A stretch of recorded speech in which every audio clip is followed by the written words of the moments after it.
más grandes que puedes tener para con las otras personas es orar por ellas. Cuando tú oras por alguien es como si estuvieras amándole a la distancia. Es como si estuvieras poniéndole una mano y dándole un abrazo de ánimo a la distancia. Es todavía mejor que si estuvieras en persona tratándole de ayudar, porque nuestros recursos, nuestro poder, nuestras fuerzas son limitadas. Muchas veces no vamos a poder resolver las situaciones o los problemas de nuestro prójimo, pero cuando oramos estamos hablando con aquel que es poderoso, con aquel que todo lo puede, con aquel que sí tiene la capacidad, la fuerza, la sabiduría, el poder, y que está en todos lados. Aún personas que están al otro lado del mundo, en otros países, pueden ser alcanzadas con el poder de la oración. La oración es algo tan importante que Dios dice en su palabra que debemos de hacerlo sin cesar, es decir, tiene que ser una constante en nuestra vida. Alguien dijo por ahí que el cristiano tiene que respirar o inspirar palabra y exhalar oración. Cuando leemos la palabra para alimentar nuestra vida de oración, gozamos de una gran amistad y comunión con Dios. Pero cuando lo hacemos por el prójimo, comenzamos a ver grandes beneficios. Debemos de orar por las peticiones de los demás antes que las nuestras, porque la Biblia nos manda a interceder.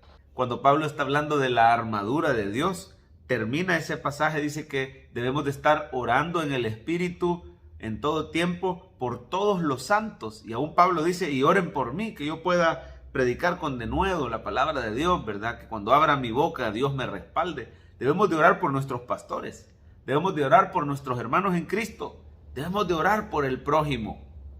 Dios nos manda a que lo hagamos y al hacerlo recibiremos un gran beneficio. Estamos combatiendo el egoísmo espiritual.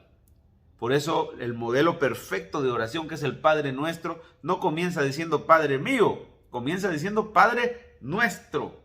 Ahí está implícita la idea que debemos de orar conscientes de nuestros hermanos en Cristo cuando nos dirigimos al Padre y hacer todas esas peticiones en favor del prójimo antes que hacerlas a mi favor.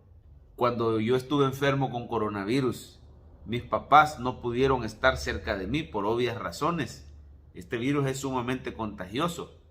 De los que viven conmigo en mi casa, mi esposa y mis hijos, solo mi hijo mayor se contagió. No tenemos claro si él me lo pasó a mí o si yo se lo pasé a él. Pero mi esposa no se contagió, mi hijo menor no se contagió por la gracia de Dios. O si se contagiaron fueron totalmente asintomáticos.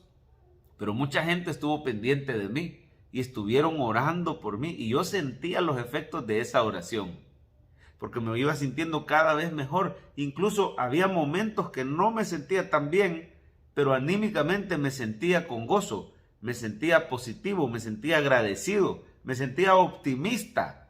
Recibía nuevas fuerzas anímicas, nuevas fuerzas espirituales, y estaba dispuesto a enfrentar la prueba que Dios había permitido, sabiendo que algo estaba trabajando el Señor y algo estaba preparando el Señor en mí.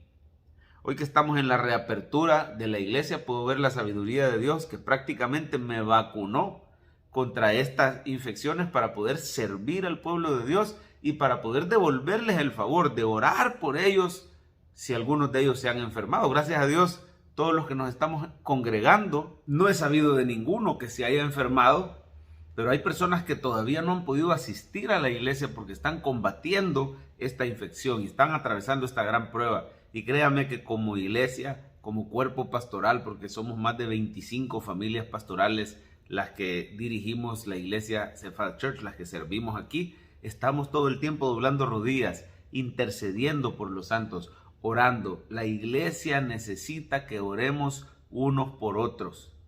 Es más, necesitamos también orar por nuestros gobernantes, orar por la paz social, orar por la provisión, orar por el prójimo, orar por los inconversos, orar para que haya conversiones según la voluntad de Dios. En el libro de Colosenses, en el capítulo 1, vemos un modelo precioso de cómo orar por el prójimo. En los versículos del 9 al 14, Pablo detalla específicamente cómo él ora por los cristianos en Colosas. Yo quisiera que viéramos 3 peticiones principales que Pablo hace para que usted pudiera tenerlas presentes cuando ore por sus hermanos en Cristo. Lo primero que Pablo pide es que seamos llenos del conocimiento del Señor y del conocimiento de su voluntad, que crezcamos en ese conocimiento, dándonos Él toda sabiduría y toda inteligencia espiritual. En otras palabras, Señor, permítele a mis hermanos conocerte más a ti, conocer tu voluntad y permíteles poder aplicar ese conocimiento, es decir, poder vivir con sabiduría y con inteligencia espiritual. Es preciosa esa oración cuando le pedimos eso al Señor por los demás. La segunda petición: Señor, permítenos poder vivir agradándote en todo y llevando fruto. Permítele a mis hermanos andar como es digno de ti. Te pido que ellos puedan ser fortalecidos con tu poder para poder agradarte en todo y llevar mucho fruto. Preciosa oración, ¿verdad? Que mis hermanos puedan perseverar en ti, que puedan tener esa paciencia, ¿verdad? Y número 3, Señor, te pido que mis hermanos sean llenos de gozo en medio de su situación, recordando todos los días lo que Cristo ha hecho por ellos. Y si no son cristianos, te pido, Señor, que les puedas dar ese conocimiento de lo que tú has hecho, que los has apartado, dice, que los has librado de la potestad de las tinieblas y los has trasladado al reino de su amado Hijo. Que los cristianos recuerden eso. Y los que no son cristianos, te pido que los libres de la potestad de las tinieblas y los traslades al reino de tu amado Hijo. Que nos puedas reconciliar contigo, Señor, a través del sacrificio de tu Hijo Jesucristo.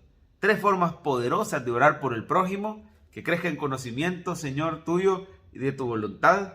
Señor, que vivan agradándote a ti en todo. Y Señor, permítanos tener ese gozo recordando siempre lo que tú has hecho por nosotros. Oremos unos por otros. Nuestro país, los inconversos y nuestros hermanos en Cristo necesitan de nuestras oraciones.